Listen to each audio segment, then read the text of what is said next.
Up on Mornings on the Hill, New York State has expanded COVID-19 vaccine eligibility to ages 60 and up. Find out where you can get vaccinated and how to sign up. Plus, fans are back in the Loud House. See what restrictions are still in place and when you can get back in the Dome. And student reactions to Prince Harry and Meghan Markle's bombshell interview with Oprah. What students are saying about racism and mental health.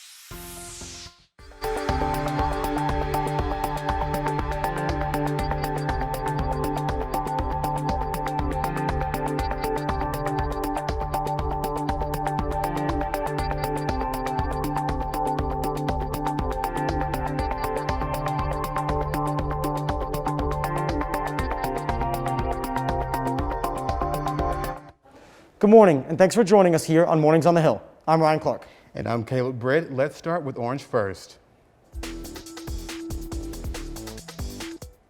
New COVID guidelines have been released regarding vaccine eligibility. Our own Brendan Scanlon is live with what that means for both campus and the United States. Brendan? Thanks, Ryan. And that's right, we're roughly 1 year into the pandemic and finally some hope on the horizon. As of 8 o'clock this morning, any New Yorker over the age of 60 is now eligible for the COVID-19 vaccine. But first, let's take a look at some of the latest COVID numbers at Syracuse University. As of this morning, only 4 new reported cases since Monday. 39 current active cases within central New York and 136 currently in quarantine.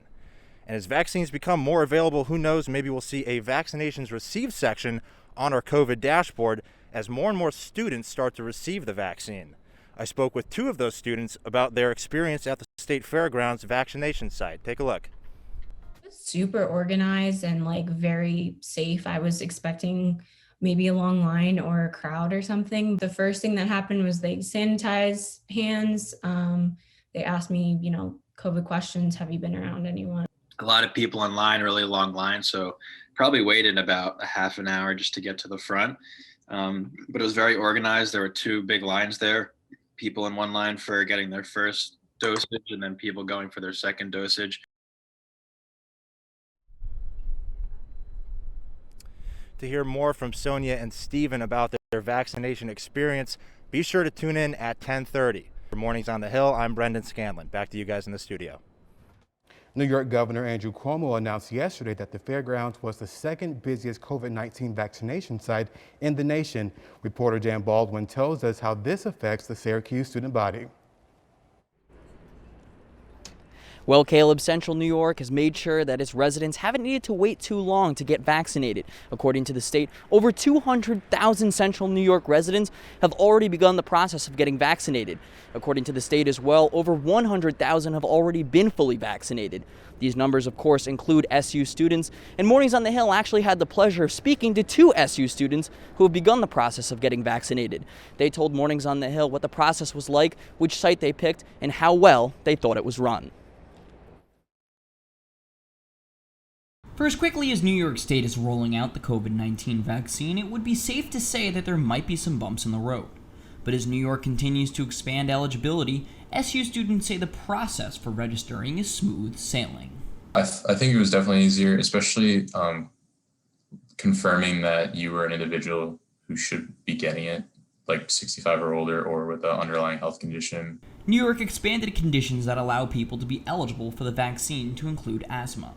This opened the door for more Syracuse students. Despite this, there's only one real option for students to get vaccinated. That would be the fairgrounds. There's not that many sites for New York State, so the other closest one would be I don't even know. There's maybe Potsdam or something really far. Despite this, students said the process for registering was simple. Yeah, the entire process online was pretty streamlined. To register, you go to the New York State website and type in your basic information. Then you have to confirm that you do have an underlying condition that qualifies if you're under the age limit. Then you're allowed to pick your vaccination site, which would be the fairgrounds.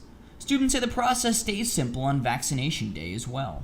The process was really easy, really smooth. I was in and out within a half hour, I think, 35 minutes. I think the time I was at the desk with the nurse giving me the shot was a minute or 2, very quick.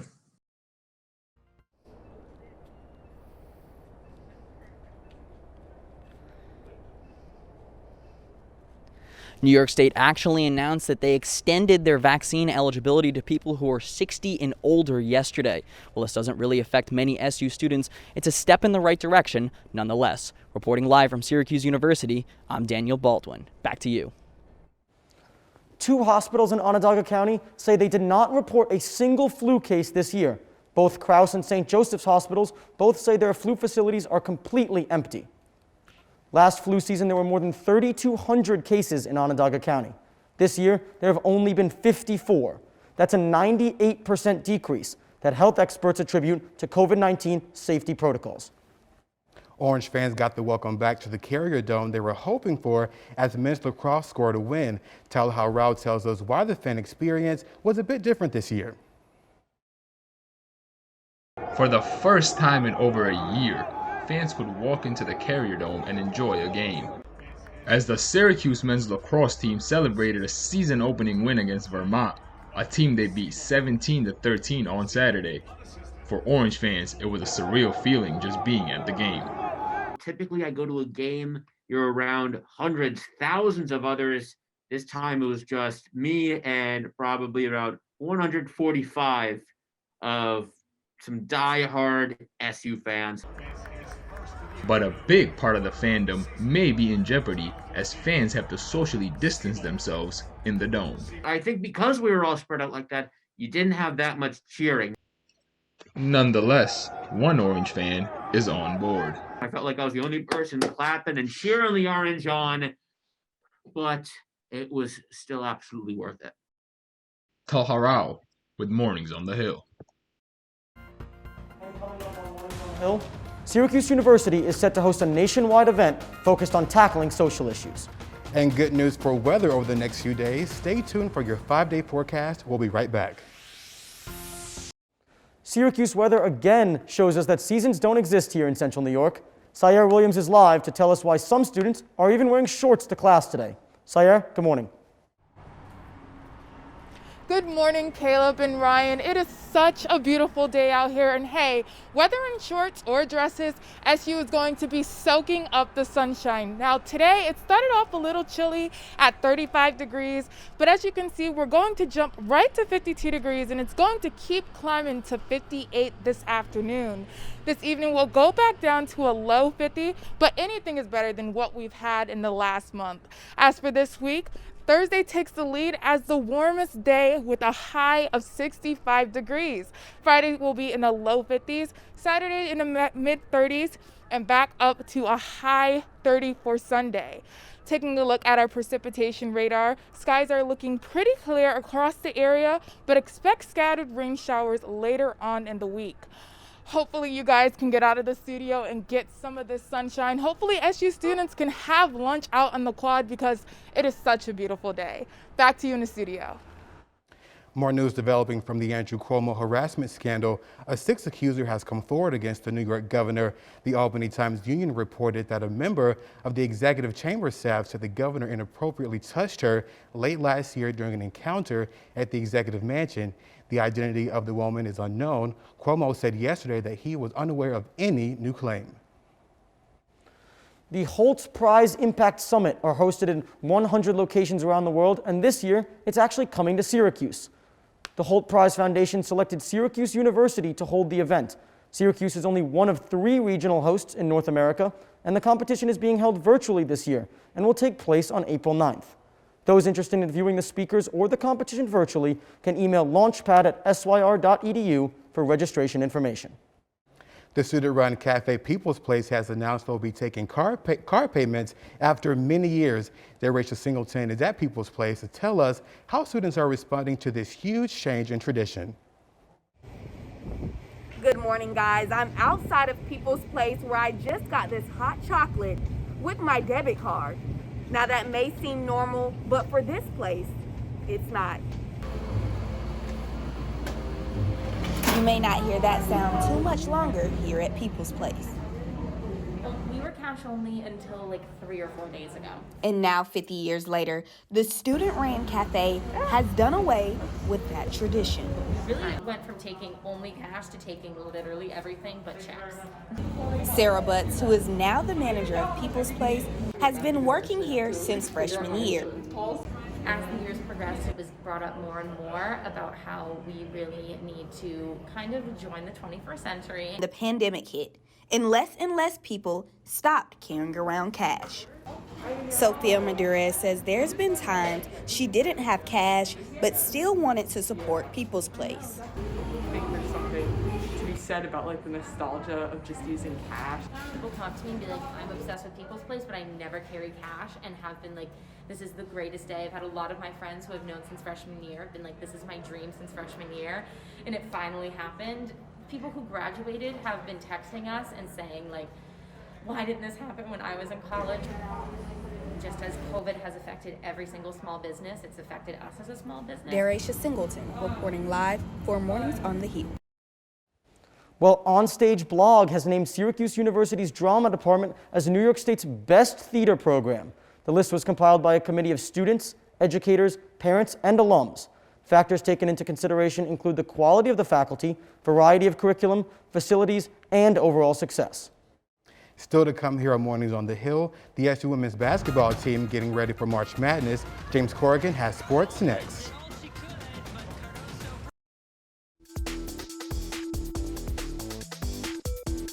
Syracuse men's basketball is on the bubble. Now, that's a phrase Orange fans have gotten very used to over the past few years. Good morning, I'm James Corrigan. For the 6th time in the last 7 years, the Orange are fighting for their March Madness lives going into the ACC tournament. And their roadmap is simple: win. Jane Boeheim's men start their ACC tournament campaign today as the 8th seed as they take on NC State. A date with regular season champ Virginia awaits the winner, which could possibly be a must-win game for the Orange.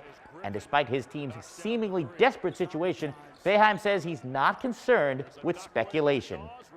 Look at that, because I see teams I see a team that's 0-8 on the road this year, and they're in the tournament or on the edge. I don't pay any attention to that stuff anymore. Here is where things stand according to ESPN's Joe Lunardi. SU has to win today and likely get help if they are to go dancing in Indy. Now, unlike the men, the SU women know they will be in the big dance after a gritty performance in last week's ACC tournament. The Orange came in with just 7 healthy players, not including star point guard Tiana Mangakahi, who was out with a knee injury, but came away with 2 wins, including a buzzer-beating thriller over Florida State before falling to top-seeded Louisville in the semifinals. The team's gutsy performance in Greensboro was not lost on head coach Quentin Hillsman. Extremely proud of our kids' effort.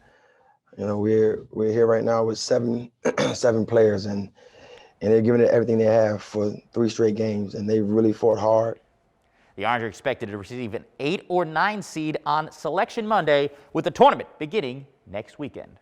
The pandemic has changed just about everything when it comes to intramural sports, but as our Manny Martinez tells us, there is one place on campus where intramurals offer an escape from the stresses of daily life. James, SU students looking to play intramural sports this year have had fewer options than normal, but at Tennedy Ice Pavilion, some students are making the most of their opportunity to get on the ice. In a time when intramural sports have been placed on the back burner, there is one sport charging through the pack at SU. It's curling. One student taking advantage of that is senior Will Scott. He's thankful the school's allowing weekly matches Sunday nights. Yeah, I'm very, very grateful to have this opportunity to come out here. Intramural basketball is not happening. Intramural ice hockey is not happening. Really, this is the only intramural that's actually going on. And I'm happy the university's allowing it because it is safe, to come out here. We're all in mass. We're all socially distant. It's very easy to socially distance while curling. Will's teammate, James Conahan, was concerned the season would be cut short as the university was closing in on 100 COVID cases.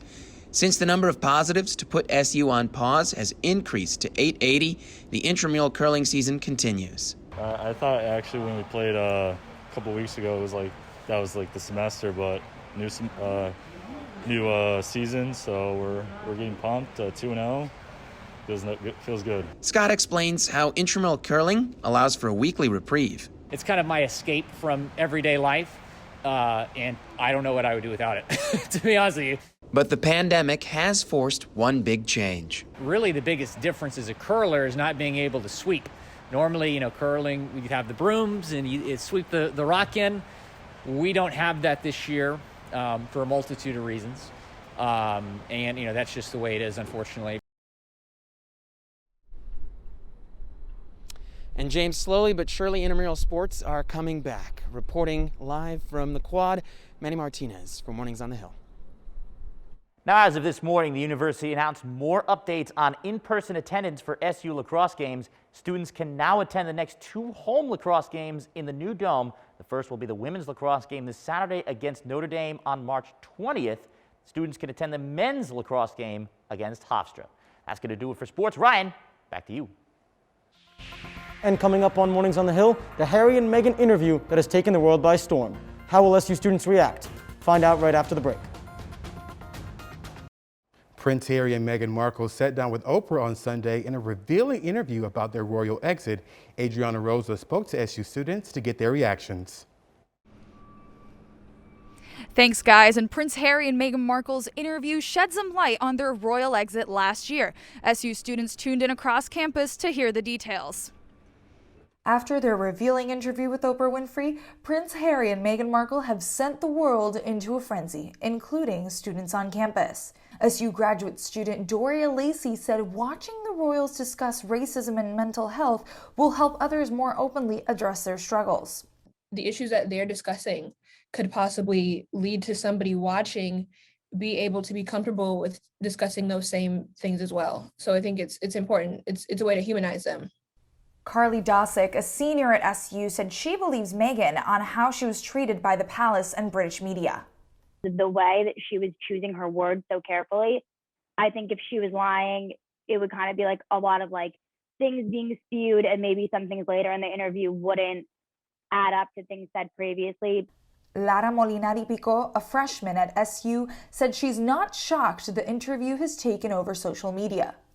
She's Diana 2.0, and I feel like that's why there's so much buzz around it, because people see that if this wasn't handled how it was handled, it would have been like a whole new, like, history would repeat itself. And TV personality Piers Morgan received some backlash after attacking Meghan Markle on Good Morning Britain. He has since exited the show. The royal family also responded to Prince Harry and Meghan Markle's allegations, saying they were concerning. Live from Mornings on the Hill, I'm Adriana Rosas Rivera. Well, Caleb, the biggest thing that I saw coming out just last night was that the Queen actually issued a statement regarding their commitment to inclusivity and diversity in the royal family going forward. I think it speaks very highly of her during this time, because I know that Meghan speaking out was not an easy thing to do, but it was necessary. So I'm very happy to see that the Queen is taking action on this, and hopefully to make the family and the lifestyle of royals just a little bit easier, because we still have future generations to come and we have to be more inclusive. And that also comes with a little bit of American visibility going on an American television show after their exit from the British family. It's really interesting to see that contrast there as well. Yes, and I think Oprah was the perfect person for Meghan and Harry to sit down with. She did an amazing job. And that's all the time we have for you here on Mornings on the Hill. I'm Ryan Clark. Follow us on social media. And I'm Caleb Britt. Thanks for watching Orange Nation. A new 30 minutes of Mornings on the Hill will begin shortly.